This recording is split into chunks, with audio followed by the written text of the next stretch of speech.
So there are two themes to Pesach, right? The main theme is Man Cheruseinu.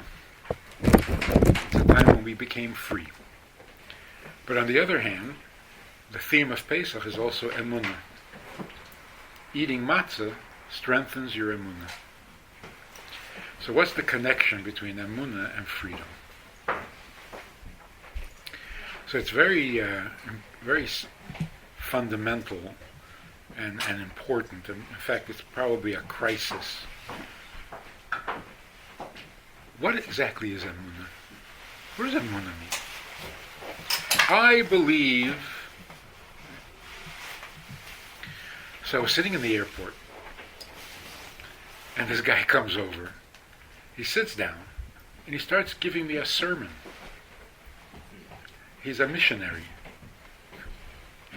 And he gives me a little sermon about how the Bible is the truth. Every word in the Bible is true. It's the Word of God, and every word is true, and you don't have to prove it, and you can't disprove it because it's true, and it's the Word of God, and he goes on and on and on, like a good sermon. Then he says, so what's your relationship with the Bible? So I said, I'm a Kohen. So Aaron is my grandfather, Moshe is my uncle, and Miriam is my aunt. He was stunned. He didn't know what to say. And he mumbled something and he walked away. He couldn't handle it. So the question is, here is a man who tells you that every word in the Bible is true. And then he says, so what do you think? I said, what do I think? He's my grandfather. He couldn't believe it. You just told me every word in the Bible is true, so what are you so surprised? When he says every word in the Bible is true, he doesn't mean it's true. He means I believe it's true. Because you have to believe. The more you believe, the stronger your belief, the better you are. So you want to be a good Jew? You have to have Emunah. How much Emunah? A lot. The more Emunah you have, the better you are. So, is it true? What's the difference? I have Emunah. Emunah in what? Whatever I'm told. You tell me to have Emunah, have Emunah. No, so there's an Eibishter who runs the world or not? Well, I believe. Yeah, but is there or not? Emunah is not a substitute for reality. So how does it work? First you have Emunah, and then there's an Eibishter? Or first there's an Eibishter, and in him you have to believe. So let's talk about, for example, Hashgacha. Everything happens because the Eibishter runs the world and he makes it happen. Is that true or not? And it's possible to say, I don't know why, but it is possible to say, yes, the Eibishter runs the world, but I don't believe it. No, that's possible. I'm not into it. I don't believe it. It's not my problem. Who runs the world? Who runs the world? The Eibishter runs the world. Who else? Oh, so you believe that? No. It's just a fact. Or in different words, if I don't believe he runs the world, anything change? Does he not run the world? So the question is, when you say, I have Emunah, what are you actually saying?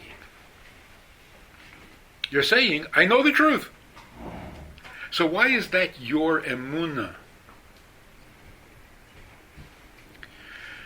If you say, do you believe that there is an Eibishter? That's such a silly question. Just silly. And we get caught in it. We get trapped in it.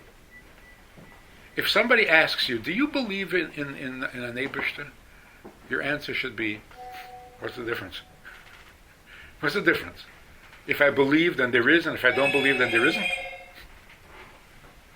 There's an Eibishter, whether I believe it or not. What's the difference? What I believe.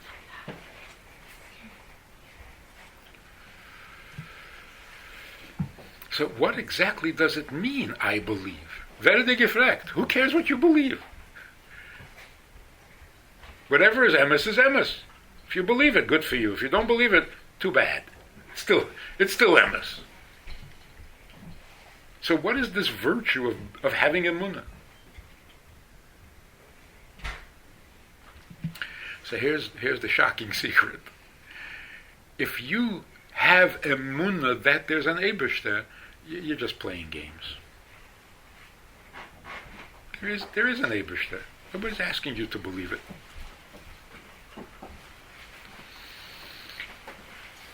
So what does emunah really mean? I think there's an Eibishter. I agree that there's an Eibishter. He needs your agreement. Emunah means it matters to me. Not I believe. There is an Eibishter. For some people, it doesn't matter. So there's an Eibishter. But what does that have to do with me? Eibishter has his problems, I got my problems. Emunah means, no, this is my subject. The Eibishter created the world. I want to know why, what am I doing here, why did he create me? It's personal. That there is an Eibishter, it's not personal, that's just a fact. So strengthening your emunah doesn't mean you really think there's an Eibishter. It's foolish. Emunah means this is my subject. You have the same thing in marriage.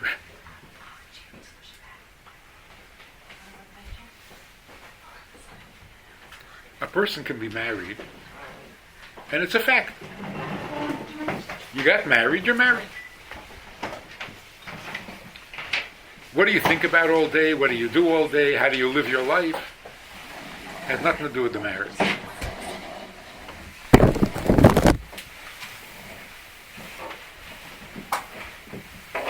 So you ask a married man, you're married? Yeah. You have a wife? Yeah. So what is your life about? He switches completely. Oh, my life is about business, about making money. I've got this company, I'm coming, I'm going, I'm in Europe, I'm in Asia.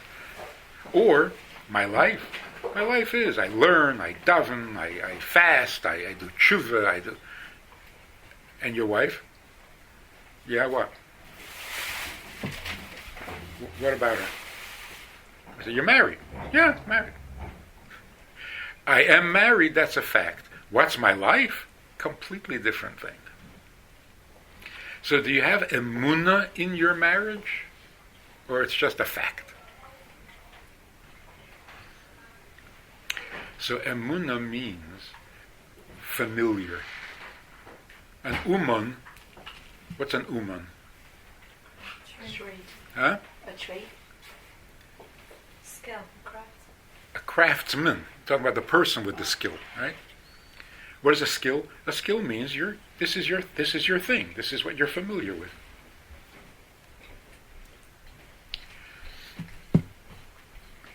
It's like you're sitting in a crowded room and somebody mentions your name. There are 30 people in the room with the same name. But when you hear your name, it's always huh? So who's talking to you? What, are you the only Miriam in the room? But to your name, you have a reaction because... Talking to me? When somebody says, Eibishter, do you have that reaction? It's like, oh, that's my topic. What are you saying? Somebody say Eibishter? That's my topic. That's my life. Or, Eibishter, so talk to the Eibishter. That's called emunah. Emunah doesn't mean I think, I hope, I trust, I believe. Emunah means now you're talking my language. You say Eibishter, that's my. So eating matzah strengthens your emunah. You feel familiar with the Eibishter because he's your Eibishter. So what does that do for you? If you think about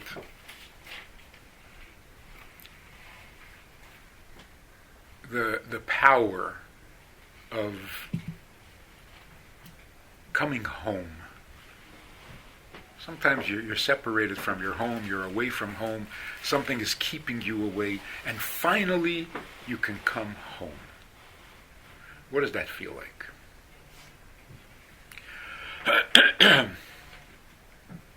You're coming home? Oh, I love coming home.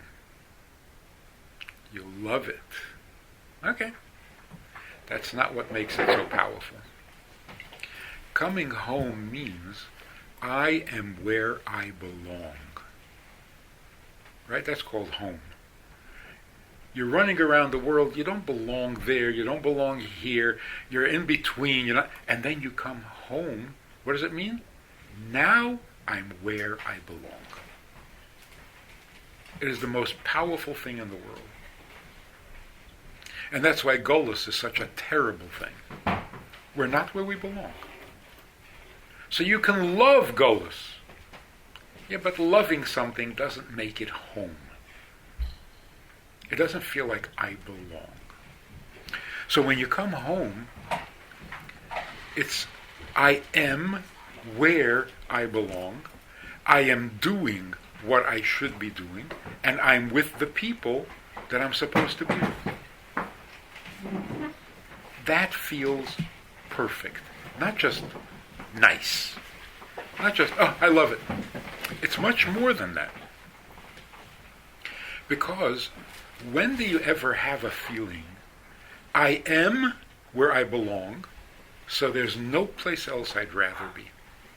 Nothing. Nothing attracts me. No place else. I don't want to be any place. This is my place. I am doing what I'm supposed to be doing. There's nothing else I would rather do. No distraction. Well, maybe I should do this. Maybe I should do that. No. This is what I should be doing. And who are you with? You're with the people that you're supposed to be with. There's no one else you'd rather be with. Golus means we're torn. Maybe here, maybe there, maybe I should do this, maybe I should do that, maybe I should talk to this person, that person, maybe I should. When do we get a feeling where I am where I belong, I'm doing what I'm supposed to be doing, and I'm with the people that I belong to? That feeling, that's Gan Eden. That's called Emunah. Emunah is not what you think. I think there's an Eibishter, I think he runs the world, I think he's going to... It's not an opinion, and it's not a hope. It's coming home. When you're sitting with the Eibishter and you're doing what he asks you, there's no place else you'd rather be, there's nothing else you'd rather do, there's no one else you'd rather be talking to. That's called Emunah. And what is Emunah Shlema? It means nothing is distracting you. You're really home. We get those feelings once in a while. Everybody, hopefully, gets a minute of that. And it's the best. So when you have that feeling, is that not the greatest freedom? In other words, how do you get free? Not by doing whatever you want, running all over the place. No, the opposite. When you zero in so precisely where I belong, doing what I should be doing, with the people I should be with, if you can narrow it down to that, you're completely free. You have no distractions, you have no regrets, you have no doubts. Perfect. And perfect is free. When you're thinking, what should I be doing? Where should I be? Who should I? You're not free. You're torn. So it's amazing. Most people feel, if I can get out of the house, I'll be free. Really? No. When you find your house, you'll be free. When you come home, then you're free. That's why it's so terrible to be in your home and not be comfortable. In your own home? You're not comfortable in the place where you belong? That's torture. So where should you go to be comfortable? Somebody else's house? It's like, a mother should never say to her daughter, don't be like me. I don't want you to grow up like me. Oh, thank you very much. So who should I be like? This one, that one. You made me crazy. You took away my freedom. Because now I'm so confused. So who should I be like? Well, anybody you want. That's freedom? That's insanity. Because there is no one else I can be like. I can make believe. But I'm your daughter. How can I be like somebody else? So if you take away my anchor, if you take away my place, I'm not free. I'm lost, not free. When I came to Minnesota as a shliach, there was a shul there that was dying. It had 12 members. They were all old. It was petering out. But the people who were there were amazing people. Simple, but amazing people. So one day, there were 3 shluchim in town, and we have a minhag of saying the whole Tehillim on the Shabbos before Rosh Chodesh. It's a very good minhag, and what it does for your children is amazing. It's a real segula for good children. So it's nice to say it with a minyan. It's best. Say it with a minyan. So there are only 3 shluchim. So we're thinking, who would come early on Shabbos to say the whole Tehillim once a month? So there were these 2 brothers who were the most, I don't know if they were the youngest of the old people, but they were the liveliest. So I went to one of the brothers, his name was Yidel. I said, Yidel, maybe you can come one Shabbos out of the month, come early and we'll say Tehillim together. He says, no, ein Shabbos? I said, yeah, just ein Shabbos. He says, Favos, no, ein Shabbos. I said, look, you're going to start your own minhag. Our minhag is to say it one Shabbos out of the month. He says, no, versteht's nicht. My brother and I, we say the whole Tehillim every Shabbos. So I was like stunned. He says, no, that's all the Matzah. They were both in a concentration camp. And the Russians came in and liberated the camp. They had been there for 3 years. So the Russians come, they open the gate, and they say, you're free, go home. And they're standing there by the gate, and they have no place to go. There's no home. There's no family. There's no shtetl. It's all gone. They have no place to go. They were begging that they should let them stay in the concentration camp. Because in the concentration camp, they had that little shelf where they slept. That was their place. To go out into the world, they have no place. So they were panicked. They don't know to stay, to go, to where to go. A Polish woman came walking towards with a big basket, and she gave them a loaf of bread, fresh bread. So they swore to each other that for this chesed that the Eibishter just showed them, they're going to say the whole Tehillim every Shabbos, and that's what they've done since the war. Every Shabbos. So of course, the part of the story that is so inspiring is, You just went through 3 years of concentration camp, and you can't get over the chesed that the Eibishter just did for you? Isn't that amazing? But my point is, you tell somebody, you're free to go. That's freedom? That's lost. You don't know where you belong. Maybe you'll find a place. Maybe not. But that's certainly not freedom.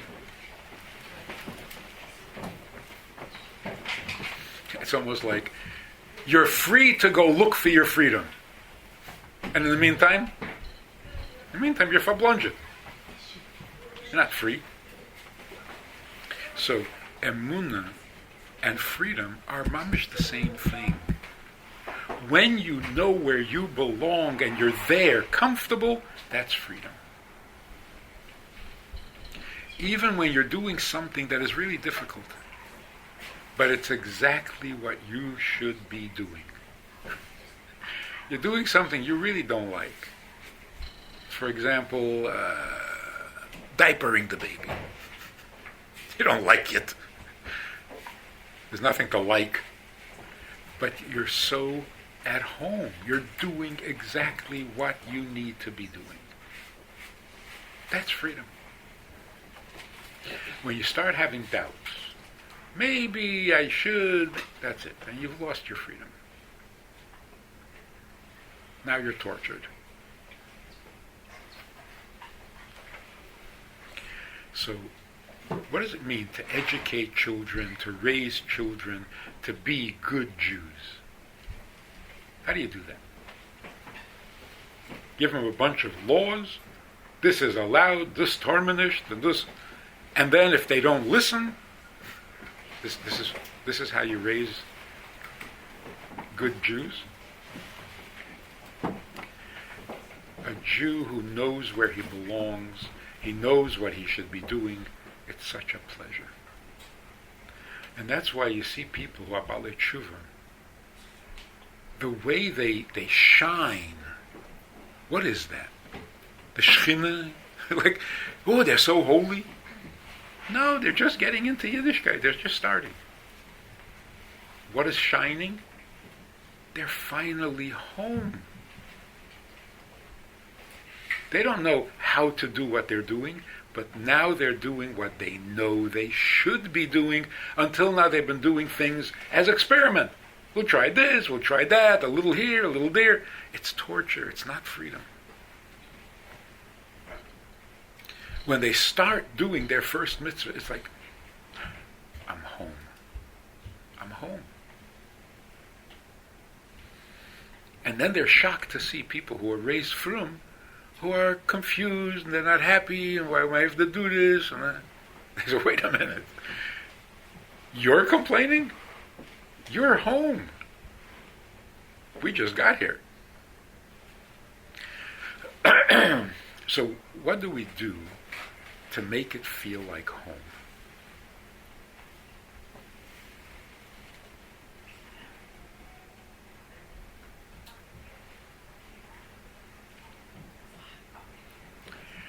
If you think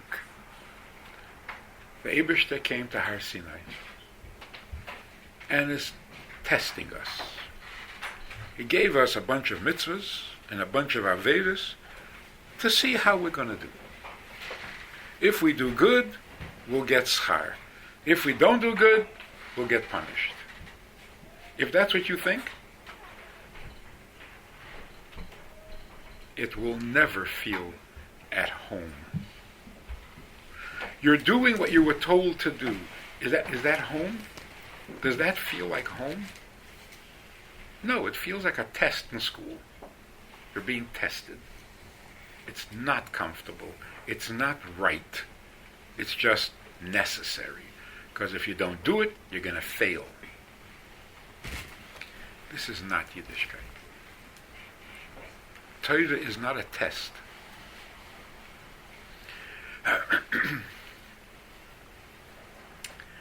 Listen to what Emunah really means. A father is sitting by a Shabbos table, And Shabbos is his favorite, most enjoyable time. And his children don't want to come to the table. Can you imagine how painful that is? He invites them, he begs them, come to the table. They don't want to come to the table. When the child develops an appreciation for his father and for Shabbos, and he comes to the table, you know what kind of pleasure that is? So when the father asks his kids to come to the Shabbos table, what is he testing them? If they come, he'll give them a schar, and if they don't come, he's going to punish them. That's not what he wants. He doesn't want them to come to the table in order to get a reward. They're his children. They belong with him. He has to pay them to come.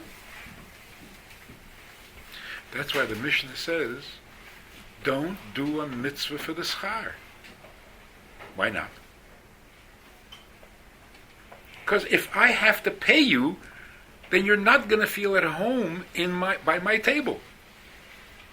If I have to threaten you with a punishment, and that's why you come to the table, we're not a family.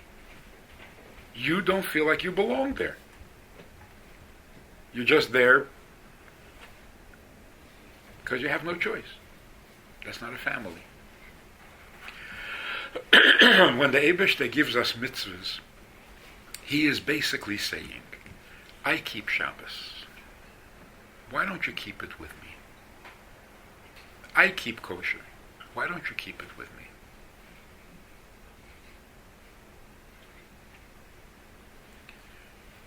So it's not a test. And it's not reward and punishment. Why does the Torah say that there's a reward and a punishment? Because it's true. Every mitzvah brings good things. Every Aveda brings bad things. Is that why you should do a mitzvah? Whoever said that? Whoever said that?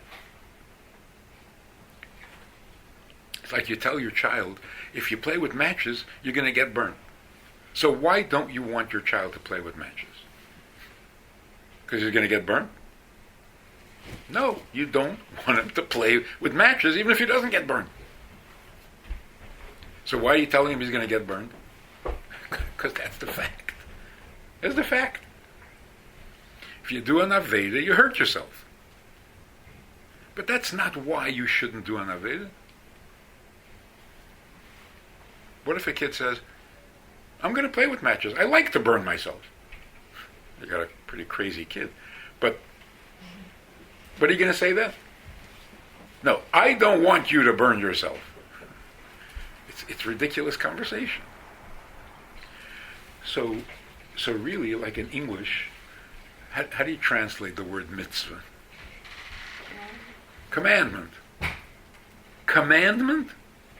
A father commands his son to come to the Shabbos table? By the way, if a father commands his son to come to the Shabbos table, he's not going to come, and I don't blame him. What is this, an army? You're the sergeant, you're giving me commandments?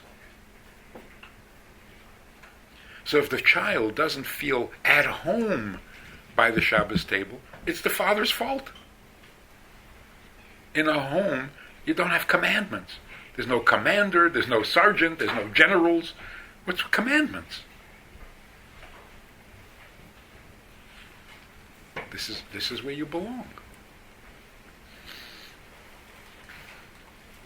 So what's the connection between freedom and Emunah? Freedom means you can breathe, you can relax, you are where you belong. And that's what Emunah means. Emunah means I know where I belong.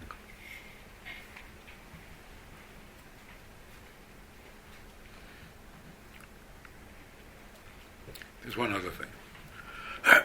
Emunah means you are perfect the way you are.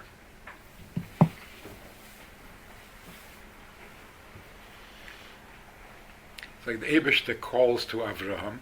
Avraham says, Hineni. What does that mean? What does that feel like? Imagine the Eibishter calls you, and you say, Hineni. What are you saying? Everybody in the room is going to say something different. What does the word Hineni mean? What does it mean? I'm here. I'm here means I'm here for you. I'm here for you. I'm listening. I'm listening. I'm ready. I'm ready. I'm with you. What do you want from my life? what does Hineni mean? It means all of the above. Depends on who says it. Right?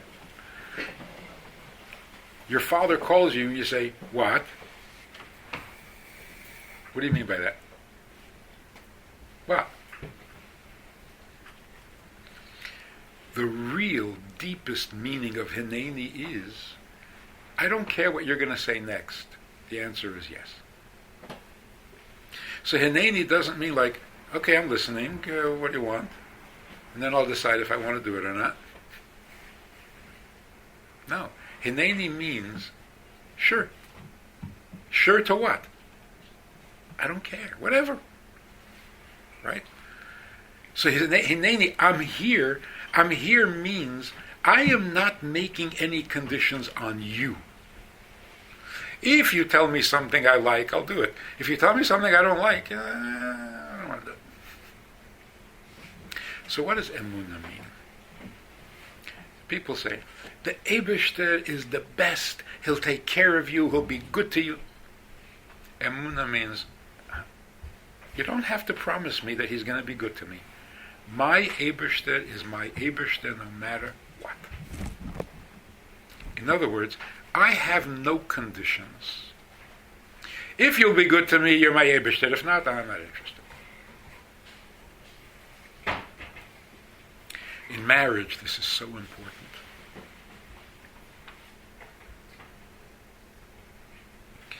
A man says, I love everything about my wife. Everything. So first of all, he's a liar. But let's assume that maybe it's true, right? I love everything about my wife. Is that perfect? No. You love everything about your wife. What about her? Do you love her? I love everything about her. Do you love her? Yes, I love everything about her. You're not answering the question. Do you love her? He says, what about her? No. Not about her. Her. He says, I don't know what you're talking about. I said, okay. Now I understand why your wife wants a divorce. He loves everything about her and she wants a divorce. Something's fishy here, no?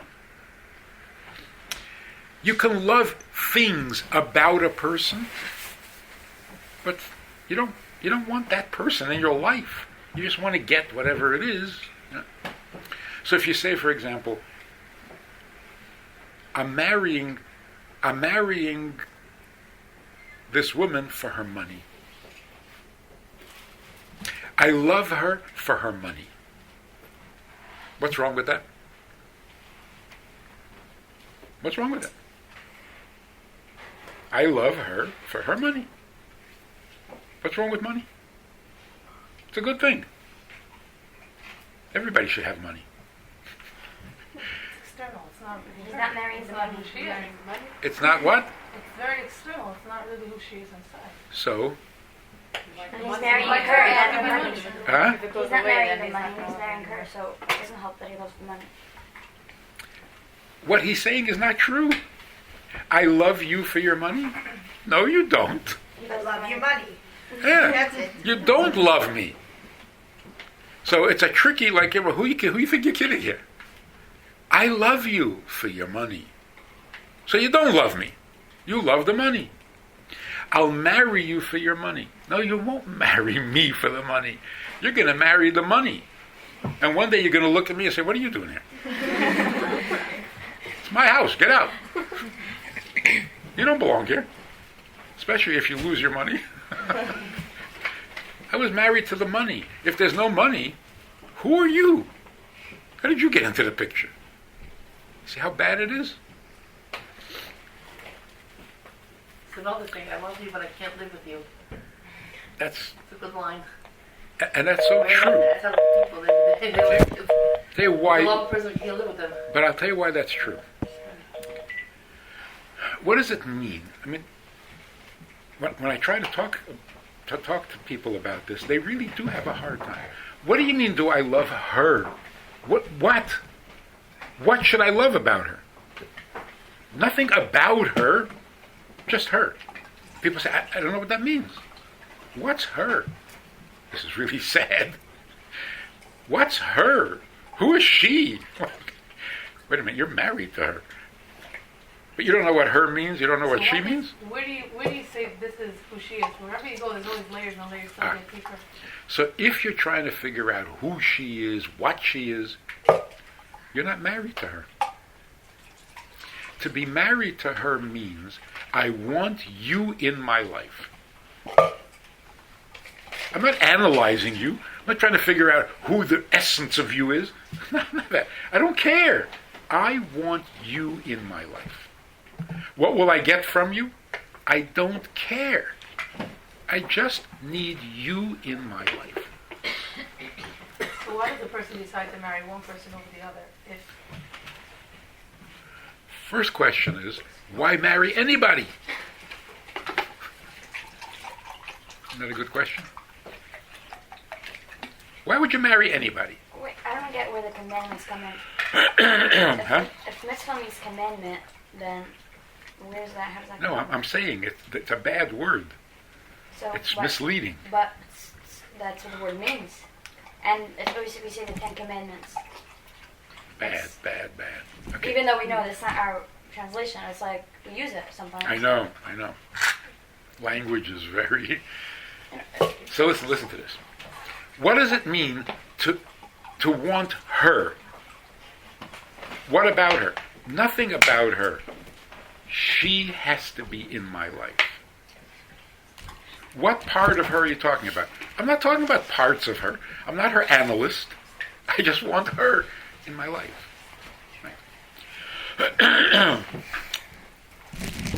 When somebody... If you like your children, it's like when somebody most says- you love children, Hang on. you're not nitpicking exactly what Yeah. every child's different. So you have to like your husband the same way. It's not Everyone's like. the same way. It's not like. Love. And it's not love. If you love something. But what you need is someone, not something. Does that make any sense? If a man says, I love everything about my wife, he's not married to his wife. He's married to all the things, but not to her. When getting married means, I need someone in my life. I don't know who yet, but I need someone. Why? Because alone is not a life. So what do I need? Someone. What do I need from this someone? Nothing. I have money. So I don't need her money. So what is she going to be doing in my life? She's going to be someone in my life. Again, why do I need someone? Because just me? That's not a life. Listen to this amazing thing. Why did Hashem create the world? For what? 1 second. It's a trick question. What did the Share Eibush... himself with people. So what did he create it for? Share himself. I mean, Hashem created for the person. To Because Hashem give is so of much good, himself. and Hashem wanted to give good of himself to the person. who can he give if there's no one? Oh, he wants to give? Not give. He wants to be with. Okay, so the question is misleading.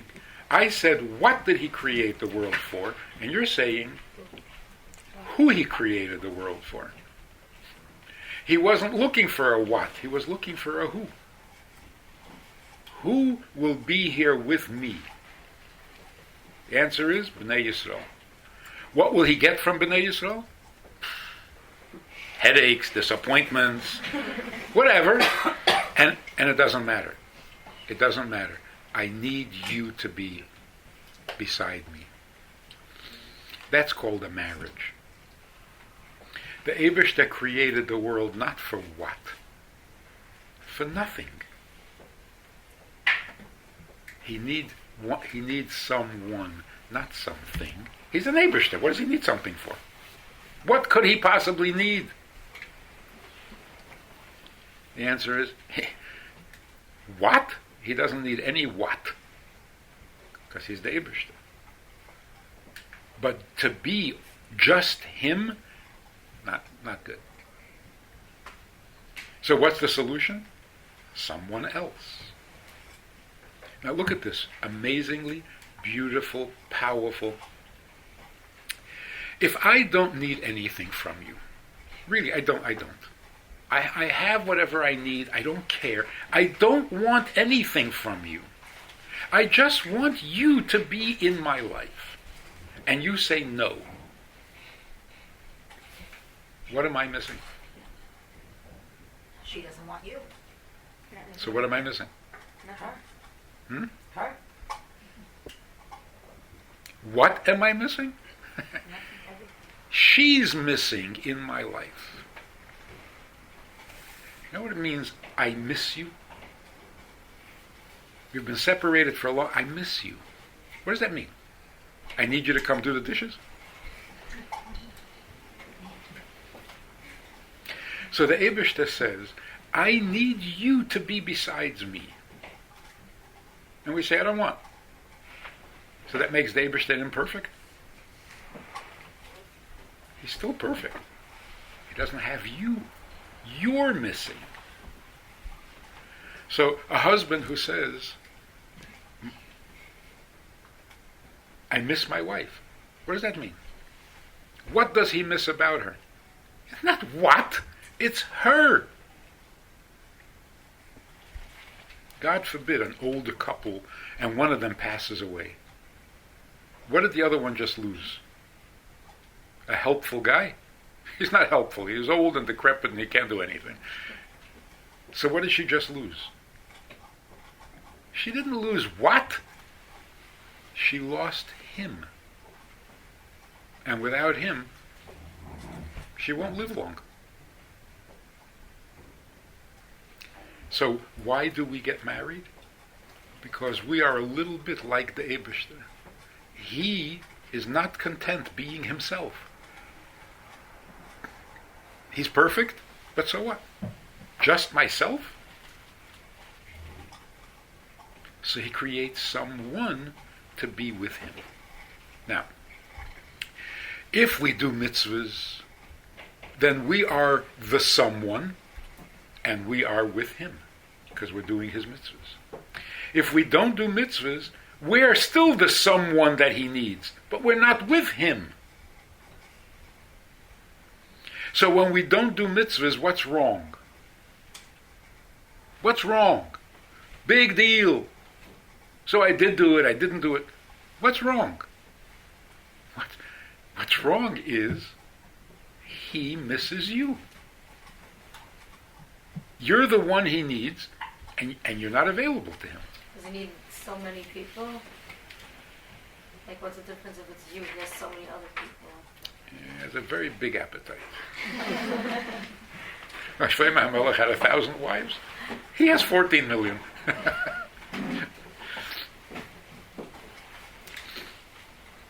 So what's the big deal?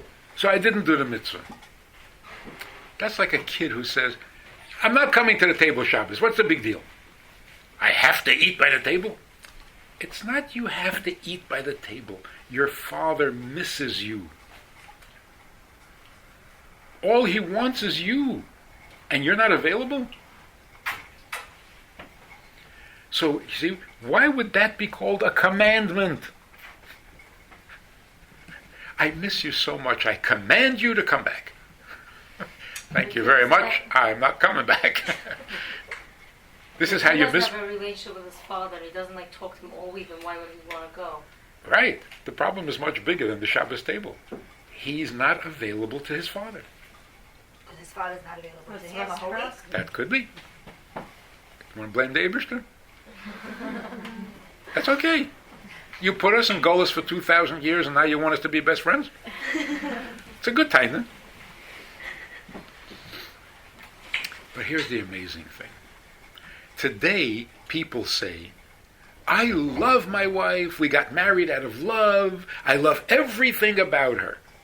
Do you need her in your life? No.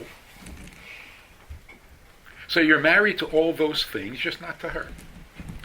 Our Zaydis and Bubbas, they were married to each other. They had each other. What about the things about each other? Oh, they hated it. So they argued and they fought and they made fun of each other. They were miserable. Because in the olden days, if you asked a man, he would say, I hate everything about my wife. So you're going to divorce her? Michigan. I want her. You don't like anything about her? No, I don't want her. So according to that, why bother meeting a person before you get married? You just get married to anybody and you just live with that. That's what they did. Was that And it worked. And today we meet and we chat and we do it and it doesn't work. And they don't get married. Yeah. So here's the difference. If you think a Jew who does mitzvahs, oh, he's important. Jew doesn't do mitzvahs, not important. That's like saying, if you still have money, then I still love you. You don't have money, who needs you? That's how the Eibishter looks at a Jew. If you're doing a few mitzvahs for me, then yeah. You're not doing mitzvahs? Davde nicht. It's not true. It's the opposite. The reason the Eibishter gives us mitzvahs is because he wants us. How does he get us? He tells us what he does on Shabbos, so we know how to join him on Shabbos. He tells us what he does during the week, we can join him during the week. That's what mitzvah means. Mitzvah means match me. Match me. Doesn't mean commandment.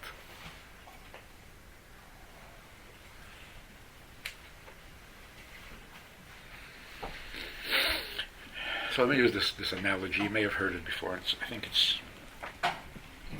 it's important. A mother tells her son, make me tea. Bring me tea. 3 times a day. The son makes tea 3 times a day, every day for 50 years. At the end of the 50 years, the son discovers that his mother never drinks tea. She doesn't like it. She never drinks it. It's not her favorite. She doesn't drink it. So he says to his mother, what is this? 50 years I'm bringing you tea 3 times a day. You don't even drink it? And the mother says, no, I don't. You think I need tea? What am I, British? I don't need tea. I asked you to make me tea so that we would grow closer to each other. You like? Sound good? That's why we got him 3 times a day. Except for one little thing. This is the worst mother in history. Because, first of all, what she's saying is a lie. By bringing her tea, he has not gotten closer to her at all. Why? Because she doesn't need tea. So if I ask you to do something I don't need at all, am I bringing you into my life? Or am I keeping you out of my life? Well, what about the other person needs it? Huh? What about the other person needs it? Like the mitzvah is for us, not for Hashem. So again, if you need it and you're doing it, how are you getting closer to me? That's my question. Like mitzvah is it's for us to get close to Hashem. Like what? Exactly right. That's what I'm showing you this mashal. The mother who says, just do this and we'll get closer. No, you won't. And here's the proof. This son discovers that his mother lives on coffee. She loves coffee. And she asked her other son to bring her coffee every day. Now, She's cruel. she's cruel. And she's definitely playing favorites here. So what she really needs, she asks one son to give. The other one is like, make tea. It's like, you're going to run around the corner, see if it's raining. And if you run around the corner like an idiot 3 times a day, every day, what, you're getting closer to your mother?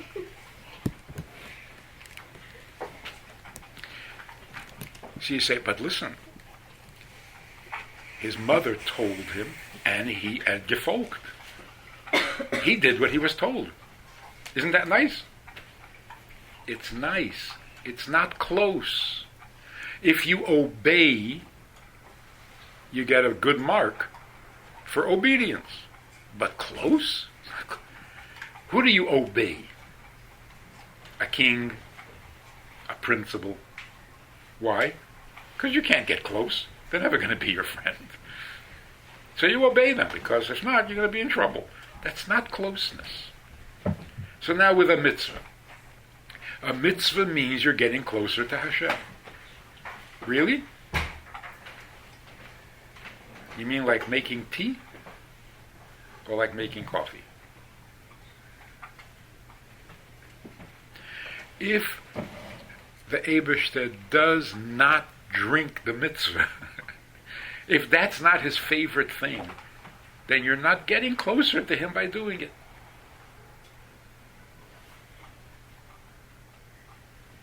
So if the Eibishter says, let me give you some good advice. You want to have a good life? Do these mitzvahs. And you do those mitzvahs. You're closer to him? No, you're not. But if the Eibishter says, this is my most precious thing. Shabbos, it's my Shabbos. I created the world in 6 days, and Shabbos is my special day. What would you say? If the Eibishter spoke like that. If the Eibishter simply said, Shabbos is my favorite day, you would say, can I do it with you? Am I invited to your Shabbos table? Then you're getting close. But if the Eibishter doesn't keep Shabbos, and Shabbos is not important to him, but he tells you to keep Shabbos because it'll make you better, well, thank you very much for the advice, but we're not getting closer.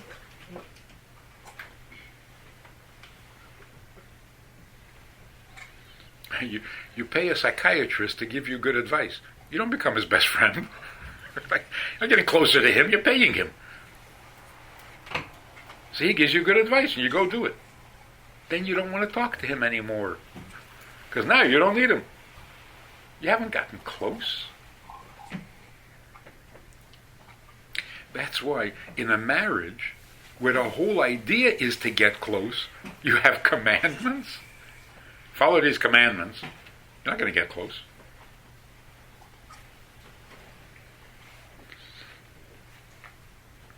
So, this is what Pesach is all about.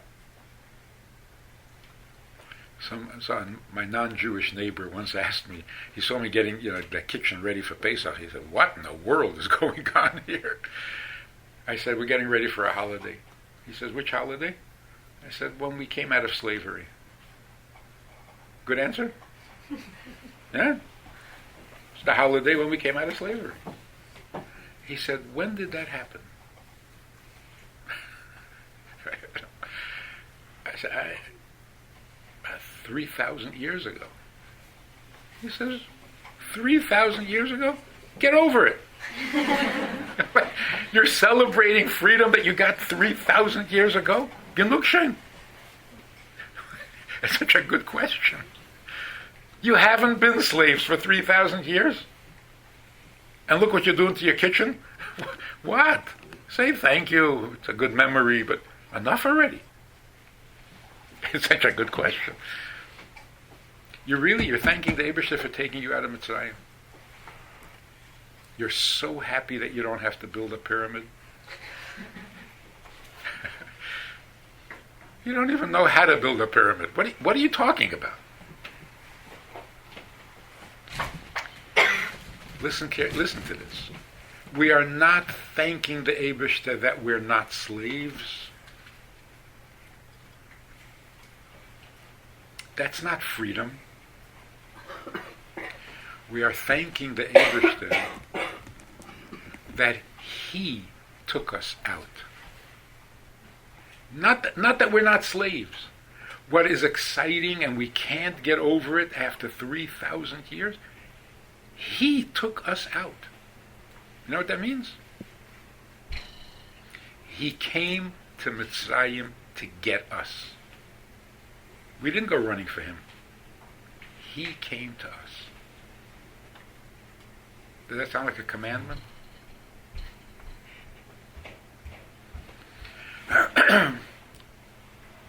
He came to us and said, "What are you doing? What are you running around in Egypt? Come home." That will never get over. He put us there to begin with. Yeah, and He took us home and then He threw us out again. But that's another very good question. It's a very good question. We thank Him for taking us out of Mitzrayim every single day. Wait a minute, who put us in Mitzrayim? We're still in Galus anyway. And we're back in Galus again. So what are we thanking Him for?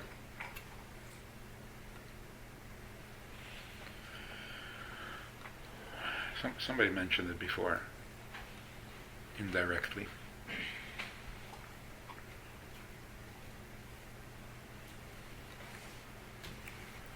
A king, a good king, sends his people, his army, into war. Sends them into war. When the war is over, he brings them back. And he makes a party, and he celebrates. They're back, they're coming home. You're so excited about having them at home. Why'd you send them in the first place? So what's the simcha?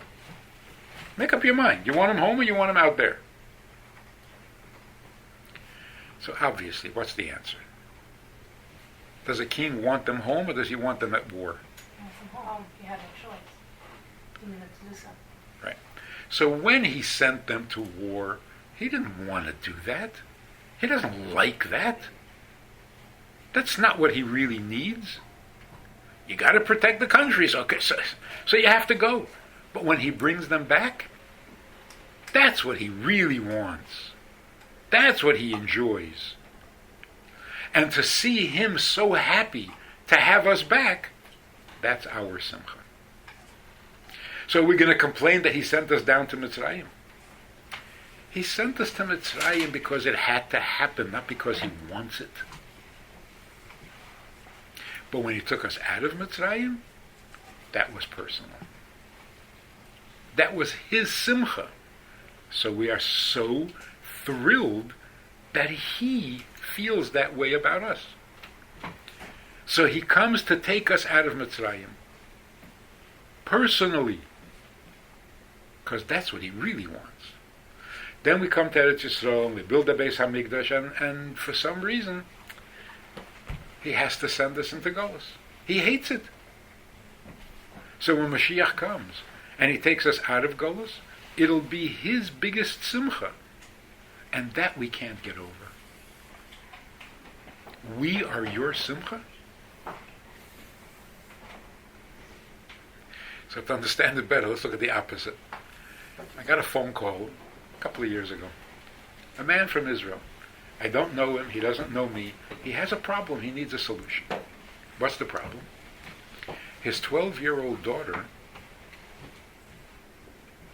is convinced that the Eibishter is angry at her. And she's miserable. He took her to doctors, he took her to psychiatrists, he took her to Mekubolim, he took her to... nothing helped. And then, without asking and without warning, he says, here she is, talk to her. He puts her on the phone.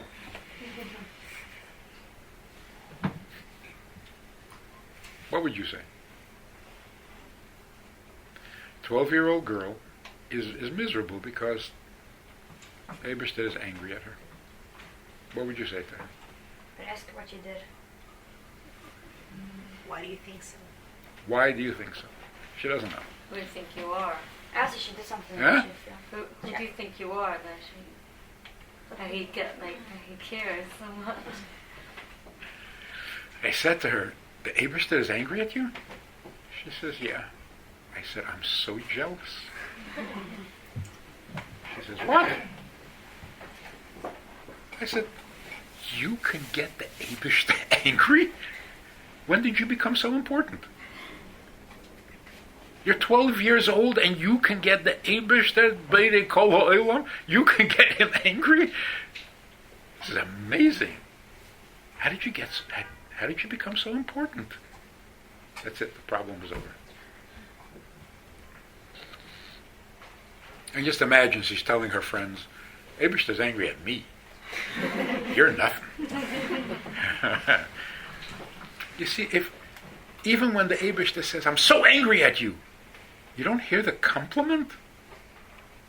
He's angry. But you that's it? He's angry? You don't realize what he's saying?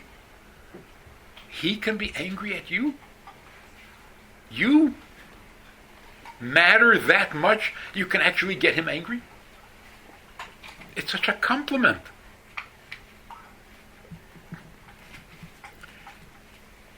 So why don't we get it? You have to wait until he's angry. Why don't we get it? You enjoy taking us out of Mitzrayim. This is your pleasure, taking us out of Mitzrayim? I'll never get over that. You came looking for us? We weren't that good. We were in Mem Tes Shari Tuma. We were almost indistinguishable from the Mitzrayim. And you want us? Can we get over that? It's like you say to a wife, you're angry at your husband? You are arguing about whatever it is? You remember when he came and proposed to you?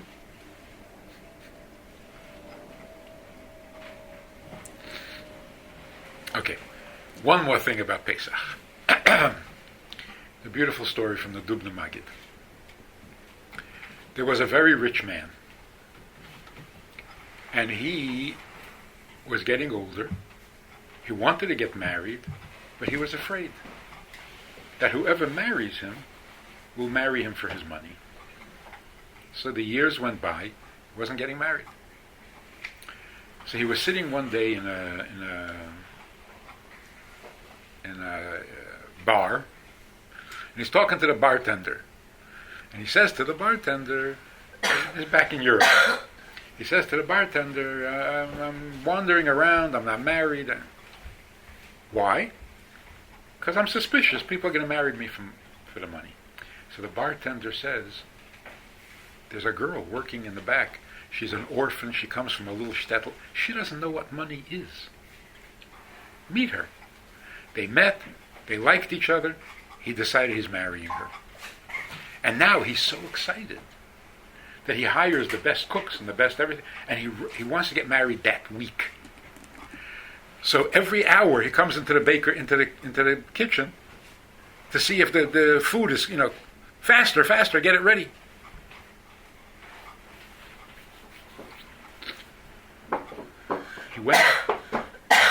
He went into the kitchen, just in case.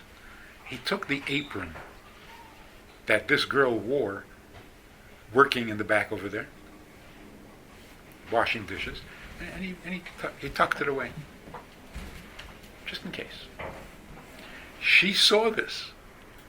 So she went and took some of the burnt crust from the bottom of the cake, and she put it in a bag, and she put it in her pocket.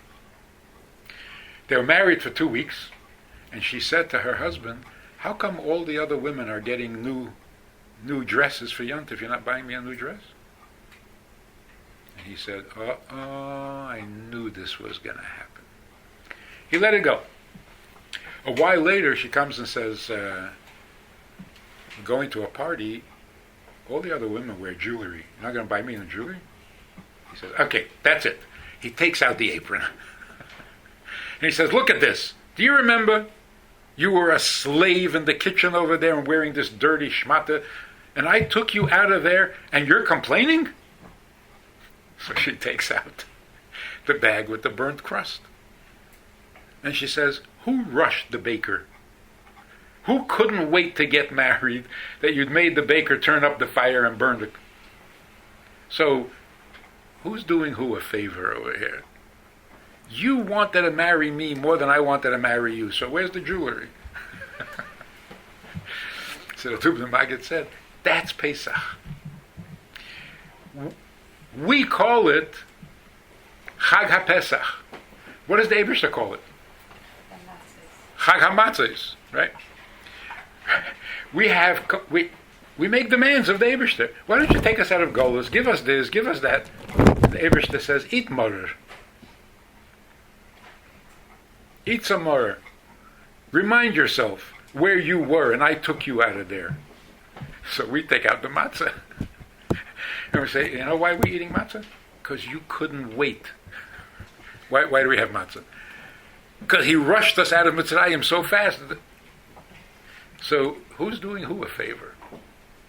So the matzah and the maror are like an argument between a husband and a wife. And who wins? The matzah. So the Eibishter came looking for us. He said, I need you. Why are you in Mitzrayim? You should be home with me in Eretz Yisrael.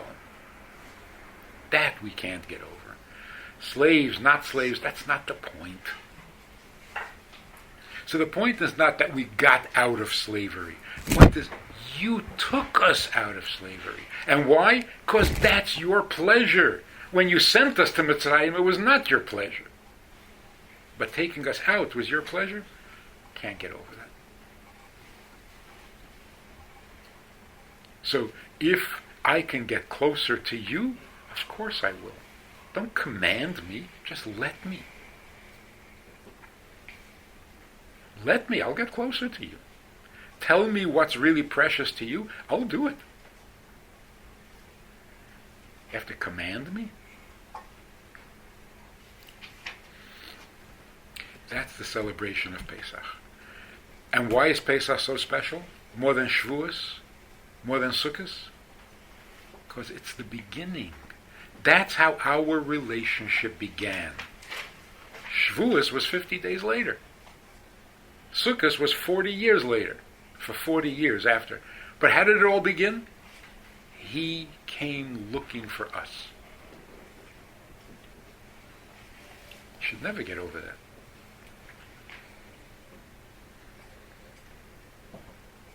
So what does Emunah mean? Emunah means, I like you the way you are. No conditions. And that's why we should do the mitzvah without conditions. This one we sing like the Ani, what do we sing? Rabba Emunah. Hashem has Emunah. No? He likes us exactly how we are. That's nice. It's a new Pirush, but it's very nice.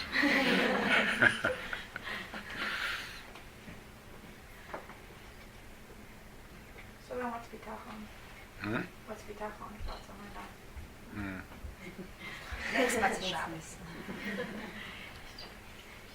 So there are people who do the mitzvahs and they want to get close to Hashem, but like they're not getting there. They're doing mitzvahs?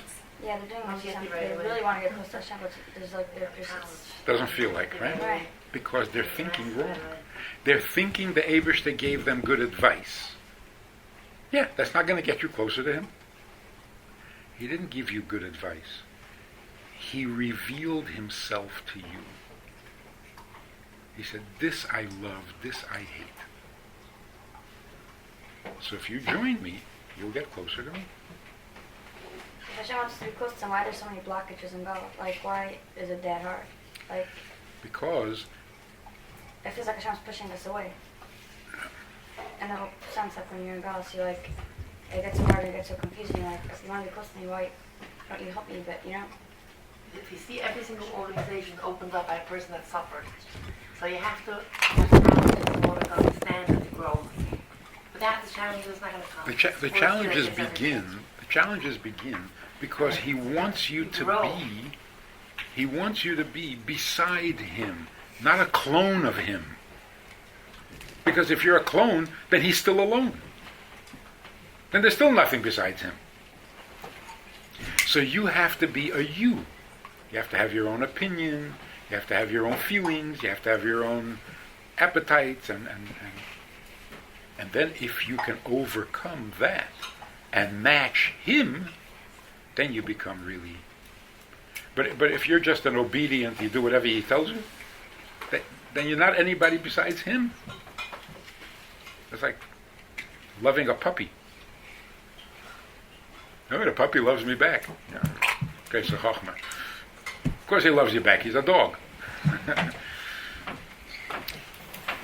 Okay, so one final example. A guy is running down the street. And you stop him. And you say, "What is? What are you running?" He says, "My wife is not feeling well. So I'm running to get the doctor. Or the medicine." Today doctors don't come to the house. So he's running to get the medicine. So you say to him, "Wow, you really love your wife so much?" He says, "Not really. We don't get along so good." So you say, "Oh, then why are you running? What's the hurry? Let's have a cup of coffee, we'll talk a little bit, you'll go for the medicine later." He would say, "Are you crazy? My wife needs the medicine." You say, "But you don't love her." What would he say? So what? What does love have to do with anything? My wife needs a medicine. That's called married. And that's how we are with the Eibishter. You see a Jew doing a mitzvah. You say, "Oh my, you really love the Eibishter." Oh, I don't know about that. I love the Eibishter. So what's the big deal? Why do you have to do the mitzvah? The Eibishter asked me to do it. I said, "But you don't love him." So what? He's my Eibishter. He's my Zekeli. This is my Eibishter. And he needs this. I have to love him or I won't do it? In other words, he has to be my type. He has to fit my expectations. He is who he is, and I like it like that. So what does it mean? A guy's running to get medicine for his wife, and he doesn't love her. So why is he married to her? Because he wants her in her unlovable way.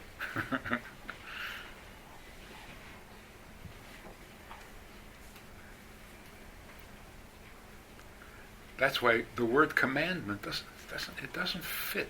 And that's why people are frum their whole life and they don't know what they're doing, what they accomplished. It doesn't feel right, it doesn't feel comfortable. Because they're acting at home, they're in their own house, and they're acting like in the army. Hey, I did all you commanded me to do. Why am I not a general by now? Does Hashem appreciate that in people? What? That they just do it just because? Just because what? Because that's how they grew up. Because he but said, it is a level Chabad. to, at least they're doing it. Yes. He appreciates what you did, but it bothers him that you don't realize the significance of what you did.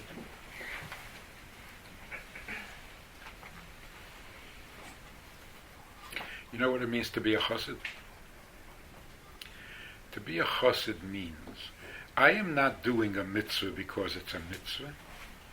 I'm doing a mitzvah because it's your mitzvah.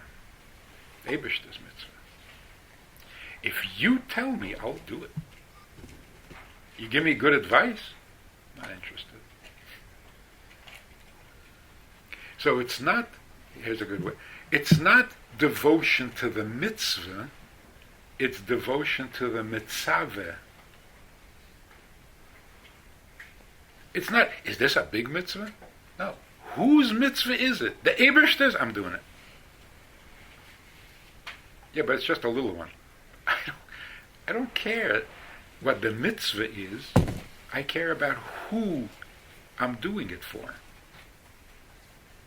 If this is the Eibishter's preference, that's why I'm doing it. So is it a big mitzvah? You go to Gan Eden for this? I don't care. That's a chassid. If you're not a chassid and you're frum, you're obedient to the commandment. The commander you're not so sure about. If you're a chassid, the commander is what counts. So what's the difference? Big mitzvah, little mitzvah, a minhag. It's all the same. This is for him.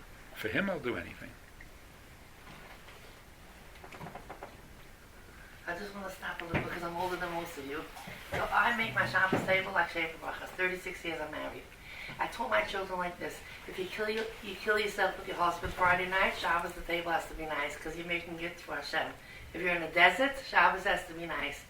If you're in Waldorf Astoria, Shabbos has to be nice. Doesn't matter where you are, and you're not going to feel resentment or bad. And if I had a baby, if I was sick, or any single time, my Shabbos table looks like Shabbos table. My husband come home angry, nervous, or I had to buy in the shul something, it's not my business. I made Shabbos for Hashem, for Hashem. That's on my table. If I never feel resentment or anything. You do something for Hashem, you're never going to feel bad. You do something for people, then it's a different story. So I can tell you from my experience. Okay, so now Mashiach can come. Not yet, it's very far. Whoa, what? I mean, he should come, but not because he's not going to come because of me. You never know. I daven almost every single day. If I daven with Chabad, I heard a good word. Somebody said to Rebbe, I daven every day, I don't daven with Chabad. If you won't daven, you'll stop and you'll go someplace else. I don't know where you'll end up. But if you'll daven without Chabad, one day you'll get to the Chabad. So, that somebody mentioned something about davening. That the whole point of davening is to get what you need. It's about forming a relationship with Hashem. Davening is important to you or to him? Both. Davening is more important to you or to him? To him, he wants to connect with his Kevin. That's what it's been. Every mitzvah is more important to him than to you. I just read an article about Hashem Tov said, if a person comes down, does one chesed a whole lifetime, it was worth it to come down. Just read an article yesterday. I daven every single day, I daven for myself, not for Hashem. The day that I don't daven, I could tell I could tell that I didn't daven. And then when I think of doing something, let's say somebody hurt me or something, and I want to do something back, I think, how could I do that? I don't want Hashem should feel, I can't do it for Hashem. I mean, like, Hashem must think such a thing for Hashem. That's just the thing, what I'm saying, but it grows on you. These things grow on you. If you do it every single day, it grows on you. That's what I'm trying to say. I'm a little older, so I'm it has an effect. Does this make sense to you? The Eibishter needs you more than you need him. Could you explain that? Because it's true. I thought Hashem doesn't need anything. Doesn't need anything. Hashem, it's true, I care about. But Hashem need, like Hashem's not needy. But people or for things. To need Hashem can be someone. complete without anybody. And when you're complete, then you're ready for someone else. When you're not complete, you're too busy with yourself. So because he is complete, he doesn't need anything from you. Just as you. Now, so he wants you or needs you more than you need him. Can that be true? Makes sense, but why me? There's so many you there. All of us. We can't exist without him, but I think he can't exist without us. Oh. So we always think the Eibishter wants mitzvahs, he wants, yeah, but I need to breathe. I need to eat. The Eibishter wants me to take off on Shabbos, but I need to work on Shabbos. So what wins? Need or want? He wants, I need. So of course I'm going to do what I need, because I need to. He just wants. Look, in the beginning, Bereshis bara Elokim. Come on, does that tell you something? Bereshis, before there was you, what did the Eibishter do? So who needs? At that point, who needed? I needed. So the first words in the Torah tell you everything you need to know. Bereshis bara Elokim. He started this. So he came looking for you in Mitzrayim? Yes. He started. Avram Avinu was living in wherever, Kakamemi place over there in... Haston. Huh? Or Haston? Yeah, where is that? Iraq? Minding his own business, perfectly happy, the Eibishter comes and says, no, come with me. Is that surprising? It's not surprising. He started it.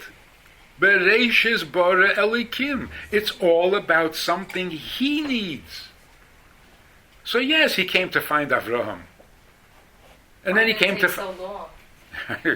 He's very patient. Maybe he's very picky. And then he comes to find us in Mitzrayim. So who needs? We need.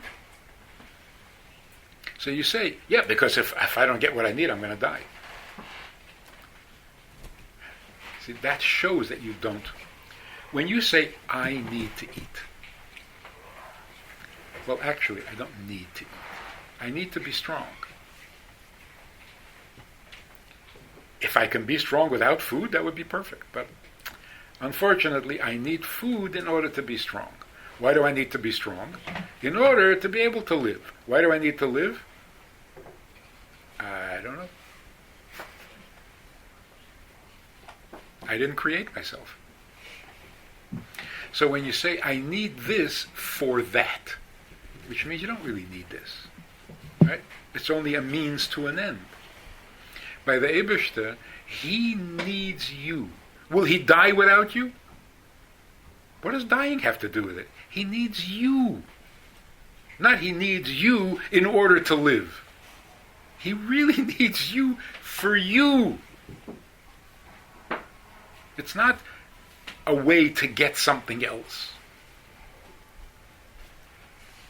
And that's why if you do a mitzvah for the schar, are you really doing a mitzvah? You're just using it to get the schar. That's not a mitzvah. A mitzvah means, this is me. My Eibishter is Shabbos, I'm Shabbos. What am I going to get from it?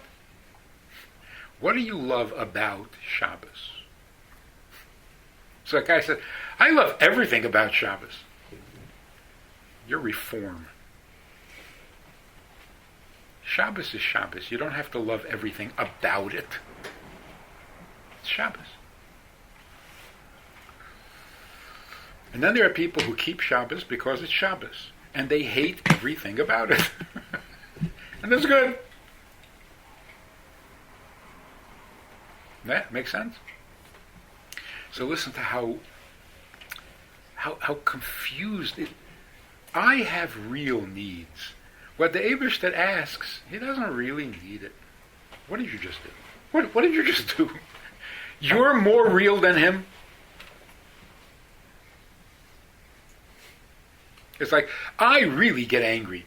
He doesn't really, does he? He really gets, come on, he's the Eibishter. He doesn't really.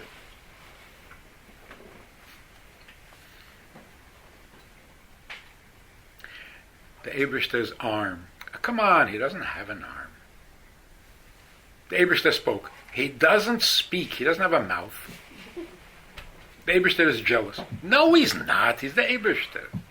It's almost like the Eibishter says, "Can you please don't worship other getchkes because I get very jealous." And we say, "You don't get jealous. Grow up. Get over it. Get over. You're an Eibishter. Stop it." So the Eibishter says, but if you do that, you get me really angry. Oh, come on. You don't get angry. You're an Eibishter. So everything he says, we say, if you do that, Aveda, it really bothers me. No, it doesn't. You're an Eibishter. Stop it. What are we doing? What are we doing? I get angry. Not the Eibishter. I talk. Eibishter doesn't talk. I have an arm. The Eibishter doesn't have an arm. I have needs. The Eibishter doesn't need anything. So what's left of the Eibishter? What's left of the Eibishter? He once created the world, and we don't need him anymore. That's it. He once gave us the Torah. Fine, we got it. You can leave now. Because what do you need? We have needs. In other words, you're more real than him. This is Yiddishkeit. This is the message of Torah. You are real, you have real needs, and the Eibishter kind of helps you with those needs. So what is he, your butler?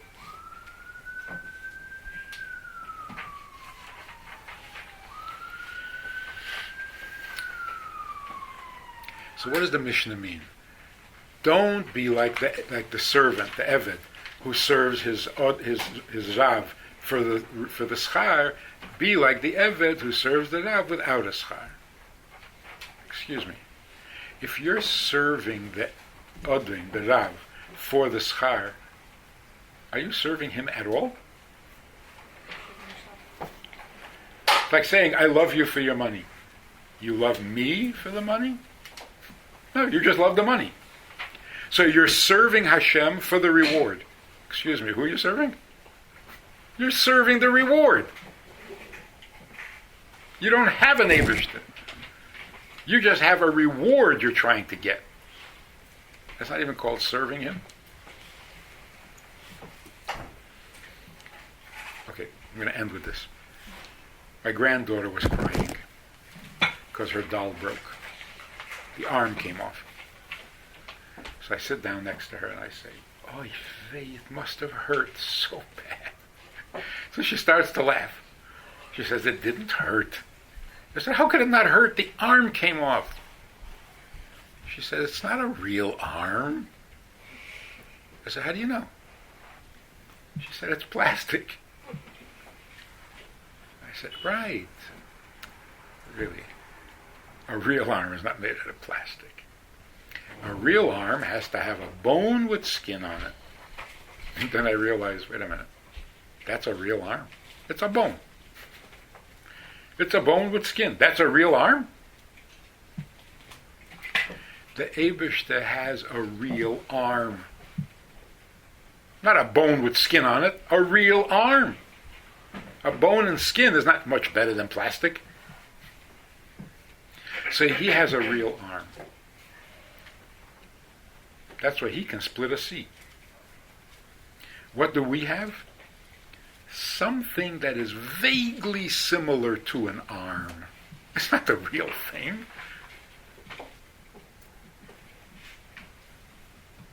We're a copy of him. He's not a copy of us. So in him, everything is real. We're just a little miniature. So does he really have an arm? No, not he really has an arm. His arm is real. And mine is a copy. So does he really get angry? Yes, his anger is real. I just lose control. I call it anger. It's not. I just lost control. He speaks. Really? Yes. Mamash? Yes. He literally speaks? Yes. You mean like me? No, you babble. The Eibishter said, Yehi Oid, and Vayehi Oid. You try it. Big speaker. Human beings speak. The Eibishter doesn't speak. Oh, really? You tell your children to be quiet, nothing happens. So who speaks? We got it so backwards. He doesn't need anything. I need. Really?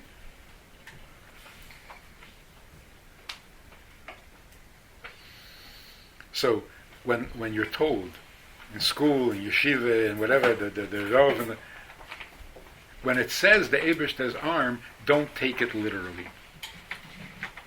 Really? What does it mean, don't take it literally? Don't think it's like yours, because yours is not real. Not his is not real.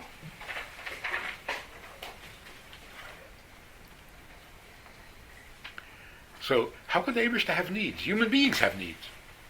No. Human beings have moods. Yesterday you needed this, today you don't need it. Tomorrow you're going to need something else. That's a real need. You don't have needs. So if a child says, I didn't ask to be born. Yeah, that's true.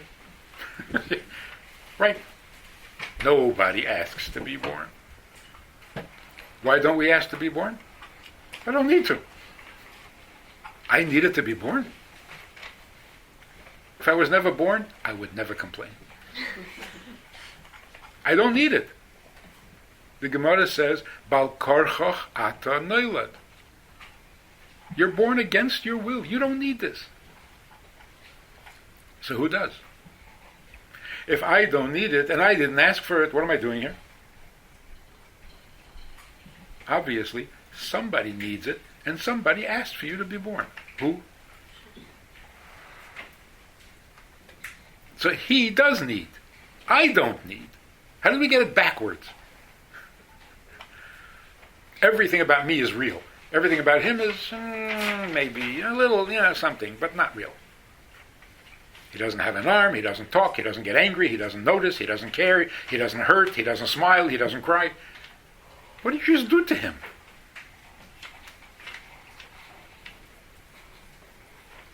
And by the way, if he doesn't cry, then it doesn't make sense for you to cry to him. Who are you crying to? Somebody who doesn't care? Somebody who's so perfect he doesn't need you? Oh, but when you cry, he just melts. David HaMelech is crying to the Eibishter. Does it make sense? Who are you crying to? It must be that the Eibishter cries. You mean really? Yeah. You mean literally? Yeah. You mean like me? No, not like you. You just get moody. He really cries. Because to him, everything is real. Everything is important. What he needs is forever. So yeah, but he's not going to die. Exactly. He's going to need it forever. So I think we have to have an Eibishter back. We lost the Eibishter.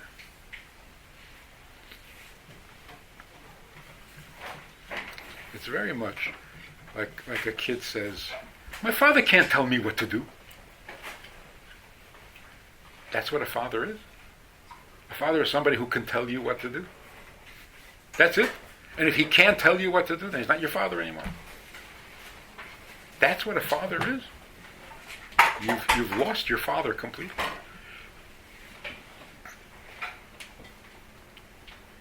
Why do I have to do what he says? About the Eibishter. Why do I have to do what he says? He's not my boss. And the older generation, father didn't have to tell you what to do. I mean, 2 looks, you know what to do. Well, they didn't look even, you knew. 50 years ago. There was this girl who was very rebellious. I mean, really, from a frum family, and she went all the way off completely. And she was angry. So she said, my mother is crazy. She's a fanatic. and she is not going to ruin my life. I said, good for you. Don't let her ruin your life. No matter what she does, you treat her like a mother. Otherwise, she's ruining your life. So no matter what she does, you treat her like a mother. She said, wow, that's a good rebellion. Why should you not be a daughter just because she's not a good mother? So don't let her ruin your life. You remain a good daughter.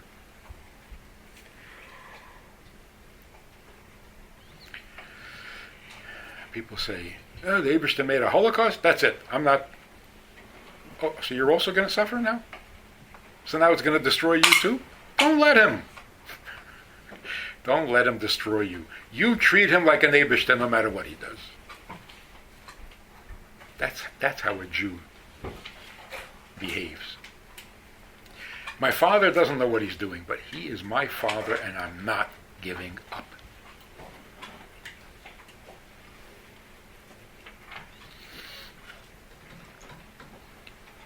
That's why, if the Eibishter needs something from you, you run and do it.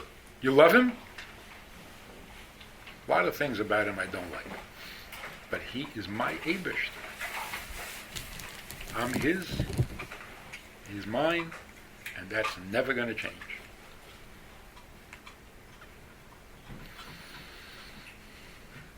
See, that's what makes a Baal Tshuva so much greater than a frum from birth. Because frum from birth is busy with mitzvahs, but forgets about the Matzah. A person who becomes a Baal Tshuva, mitzvahs don't mean anything to him.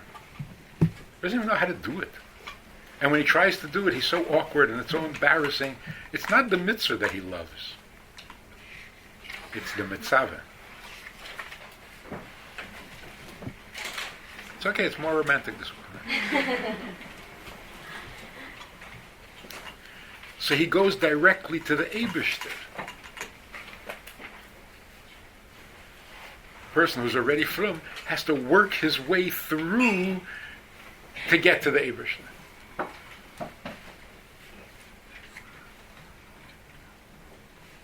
I'm doing a mitzvah because I care about my neshama. Isn't that selfish? Because in the end, I don't want, even if I'm doing it for the most right reason, it's still because I want to be good. It's like selfish in a way. It's not like all the way to Shemai. How do you do it all the way to Shemai? What does it mean you want to be good? It's really what I'm asking. Like, what Not putting milk in your coffee after a fleishike meal. If you don't put the milk in, you're being good. No, I'm talking about if you want to have a relationship in the end because you want it. So what is good? If a non-Jew sees you separating meat and milk, wow, you're a good person. Really? What do you think that? What's good about separating meat and milk? If you give tzedakah, oh, you're a good person. But you're swinging a chicken over your head? That's good? Wow, you're such a good person.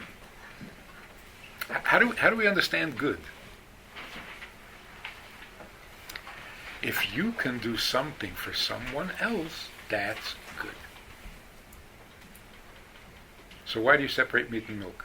Because it's good?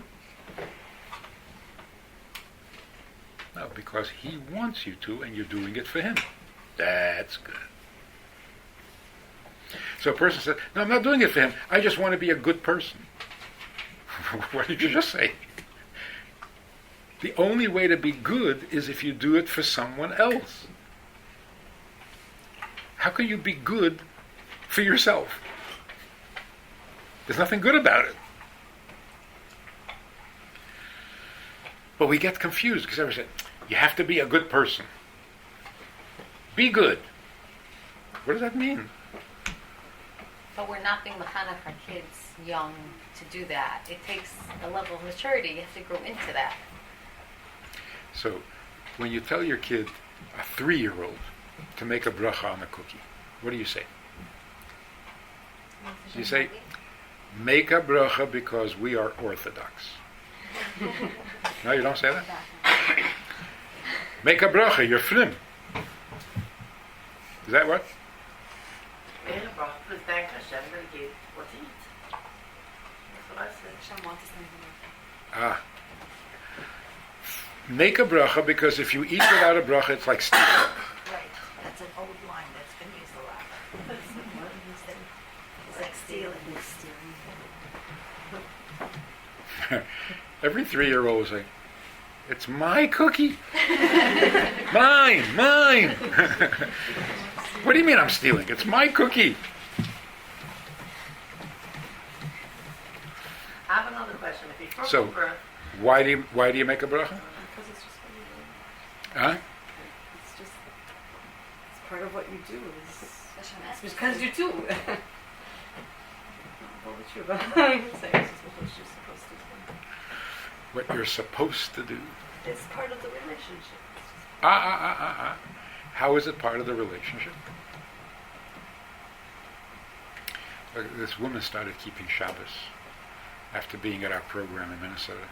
And months later, she calls me and she says, I've been keeping Shabbos for months already. I'm like, I don't need this. I said, I know. You don't need this? Why, because you didn't create the world in 6 days? Of course you don't need this. He needs it. So how do you measure a mitzvah? By how much you need it? You don't need it. It's his mitzvah. So you say to a child, make a bracha, the Eibishter is waiting to hear your bracha. Is that true? Yes, that's exactly true. And if you don't make a bracha, the Eibishter is devastated. Is he going to die? No, he won't die. He will continue to be devastated. It won't end.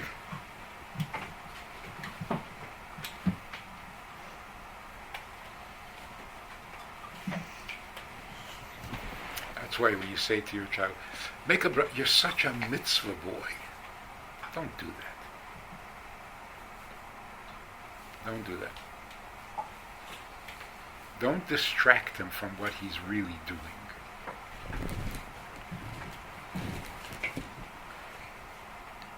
You're such a tzaddik. Don't do that. First of all, you don't want him to be a tzaddik because you don't know how to raise a tzaddik. And if he becomes a tzaddik, you're going to be in big trouble. Hope for a really nice Jewish kid. Don't make a tzaddik out of him because it's too big for you. Don't make a tzaddik.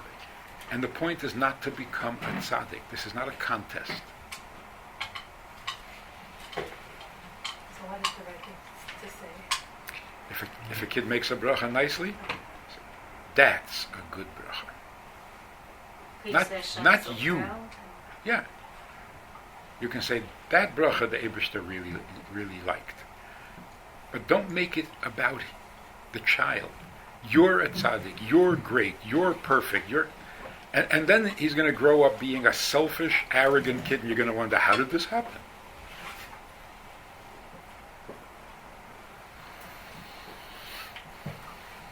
So stick to the topic.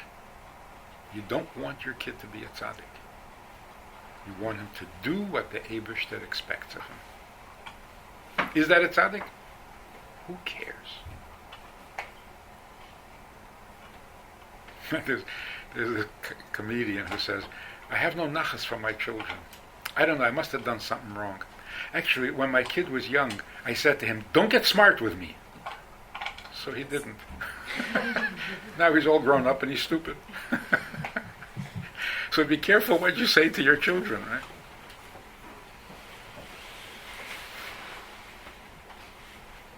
You say, oh, you're a little tzaddik.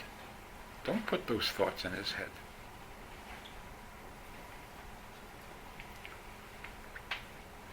Stick to the subject. The subject is the Eibishter. We are serving him. He's not serving us.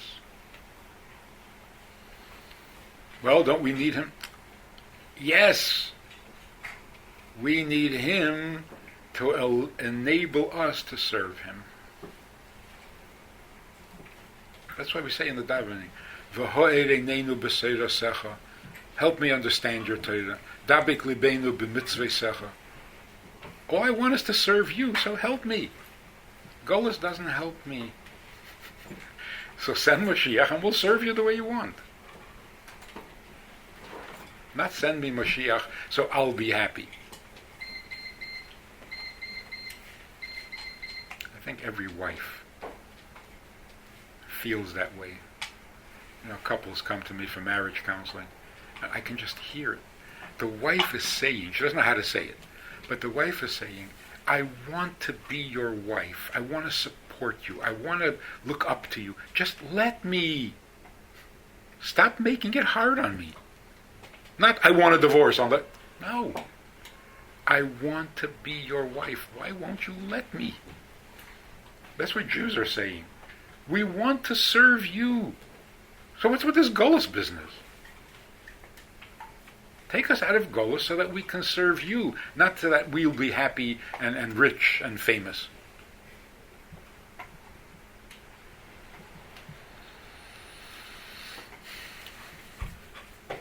So 1 second, we start off talking about Pesach.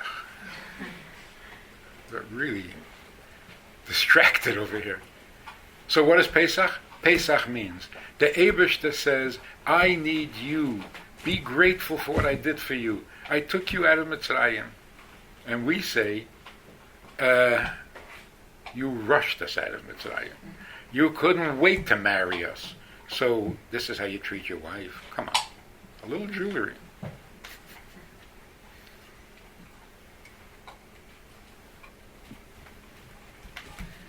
So you should have Akasha and Freilich in Pesach. Till Pesach is not so Freilich. But once it's done, once all that work is done, then you have a Freilich in Pesach.